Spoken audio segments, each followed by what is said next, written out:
តគូជាបន្តទៀតបាទទី31ទុកវែងច័ន្ទមានជ័យរស្មីផ្កាយពេជ្របាទ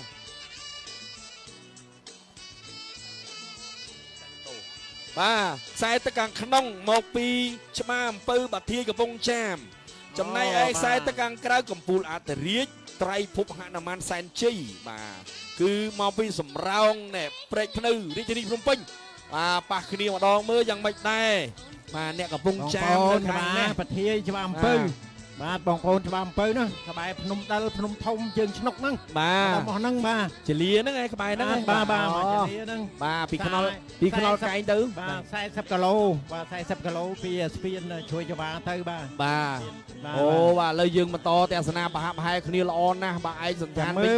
បាទឆោមលុំពណ៌ចម្រុះតែម្ដងបាយតងហងទឹកក្រូចផងច័ន្ទមានជ័យរស្មីខ្មៅទៀតកាយពេជ្រដែលប្រហាក់ប្រហែលគ្នាបាទអូអត់ប្រហាក់ប្រហែលទេដកហើយនេះមើលទៅក្នុងឡាយលោកគ្រូបកបាត់ហើយនេះបកបាត់ហើយអូដកពាក់កដាលទូកបាត់ហើយនេះដកពាក់កដាលទូកបាទមួយវិញទៀតអរគុណណាបាទអរគុណដល់បាទវីតាផ្ទះទឹកបាទដែលជាបាទភោជនីយដ្ឋានបាទ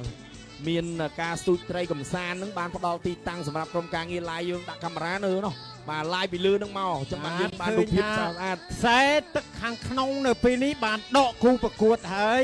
ខ្សែទឹកខាងក្នុងគឺច័ន្ទមានជ័យរស្មីផ្កាយព្រឹកបាទផ្កាយពេជ្របាទបានទទួលជ័យជំនះសម្រាប់ជើងទី1នេះបាទទៅលើ